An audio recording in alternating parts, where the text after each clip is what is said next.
So tonight we're going to continue our study on the number 40.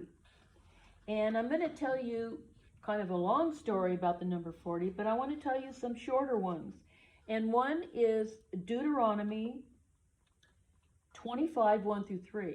And Deuteronomy, Deuter means second, and Nomi means law. It was the second law. So there's a lot of things added to the law. And it shall be, if a wicked man be worthy to be beaten, that the judge shall cause him to lie down and be beaten before his face, according to his fault by a certain number, 40 stripes. Remember I said 40 was judgment? 40 stripes he may give, and do not exceed. Lest if he should exceed and beat him above 40 stripes, then thy brother should seem vile unto thee, meaning it's inappropriate to give him more than 40. But something interesting, in 2 Corinthians 11:24, Paul was describing all of the trials that he went through. And one thing he says is that 5 times I suffered stripes from the Jews, 40 save 1. 40 save 1. You know why they didn't do 40? They were so legalistic that they thought, oh, I don't want to break the law by giving him 40. What if I missed a count? So we'll just give him 39 to make sure we don't go over 40, because they were so bent on keeping the law. That's how that happened. And then in Judges 13:1, it says, Israel did evil in the sight of the Lord, and he delivered them into the hands of the Philistines for 40 years. Another judgment. 40 is always going to mean judgment or proving. And during that judgment, by the way, of that 40 years of the Philistines, that was when Samson was born and came into the picture. And that's why he was always fighting Philistines, because the Philistines were in control at that time. So now I'm going to go to 1 Samuel 17, and we're going to talk about David. The little boy David. He was the youngest of 8 brothers. Now we're going to talk about 8 at another time. It actually means new beginnings. But he was the youngest of 8 brothers. And his father's name was Jesse. And I don't know if you guys remember, but in the book of Ruth, in chapter 4, we find that Ruth and Boaz had a son named Obed. And then Obed had a son named Jesse. And Jesse had a son named David. But that's the line. And there was another prophecy about Jesus Christ, the Messiah, coming through David. That's why so often he's called the son of David. And there were other prophecies about Jesse, and that Jesus Christ would come out of his seed too, which of course was David. And it says in Isaiah 11:1 that the Messiah would come out of the root of Jesse. So to make a long story short, David was the ancestor of Jesus Christ. Now, in 1 Samuel 17, I want to get the picture here. There's 2 hills. The children of Israel on one side, and the Philistines, they're always fighting the Philistines on the other side. And in between was this valley, the valley of Elah. And they'd be having some skirmishes there and all that, but every morning and every night, their champion, Goliath, he was a 9-foot tall giant. He would come out to the children of Israel. This is verse 16. And the Philistine drew near morning and evening and presented himself 40 days. Why wasn't it 50 days? Or why wasn't it 45 days? It was 40 days because God was proving something. And I'm going to tell you what he was proving.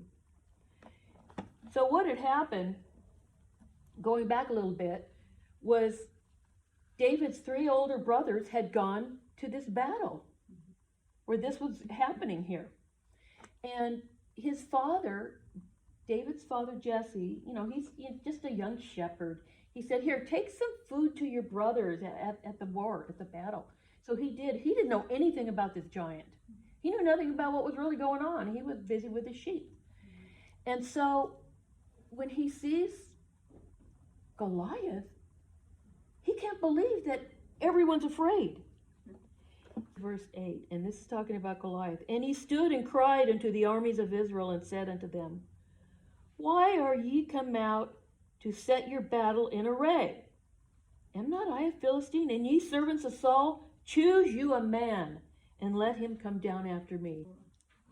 If he be able to kill me, then we will be your servants. All of the Philistines will be their servants.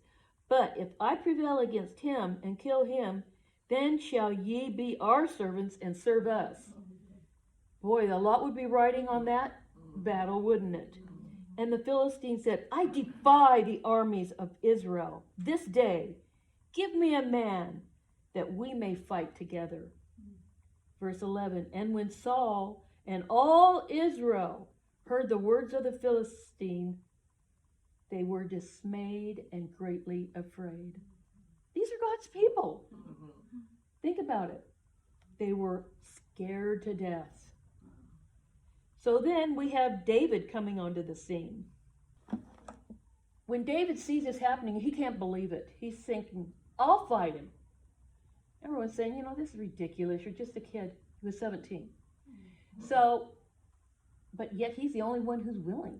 So he goes to Saul, and Saul tries to discourage him, but David wants to do it. So he loads him up with all of Saul's heavy armor. And actually, Goliath's armor weighed 200 pounds. Oh, wow. Yeah. Plus he had a armor bearer, somebody with a shield that went in front of him. So there was the great big giant and then the normal sized guy holding the shield. So anyway, David tries to walk and he goes, I can't do this. This is very interesting what he says to Saul. David said unto Saul, this is verse 34, thy servant kept his father's sheep.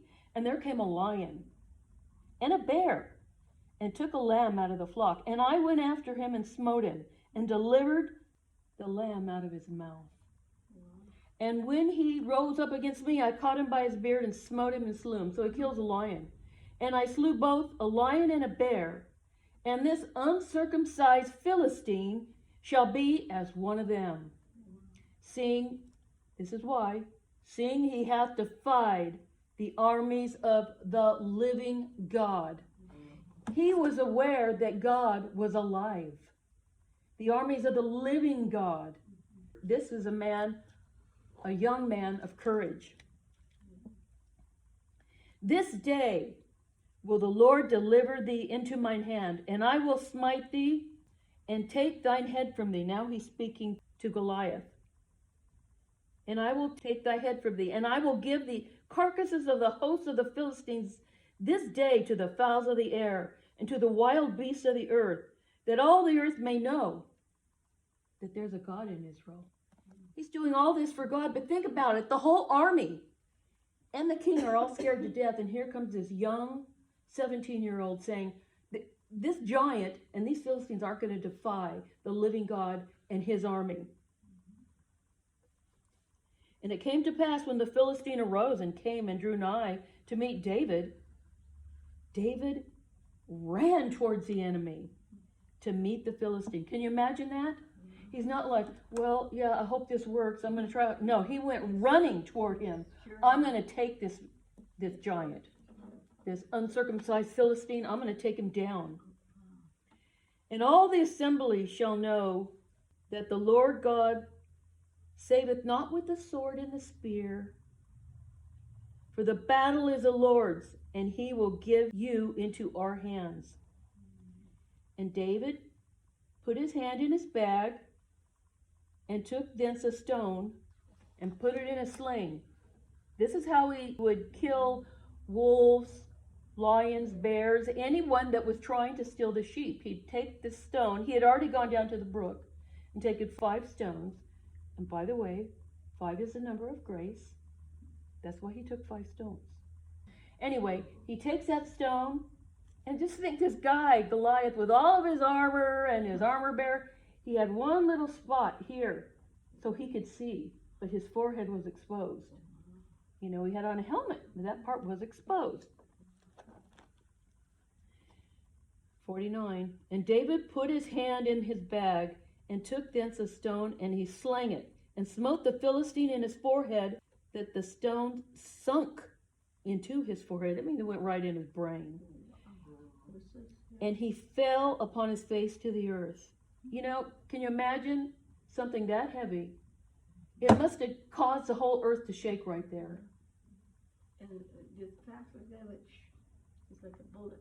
Yes. Well, while he's doing this, he's getting speed. And then, because he'd practiced so much as a shepherd, he knew exactly when to throw it and how to aim it. Well, God was helping him too. But there was no sword in David's hand. Remember, he said he was going to cut off his head? He didn't have any weapons. Therefore, David ran and stood upon the Philistine. He stood on his body and took his sword and drew it out of the sheath thereof and slew him and cut off his head.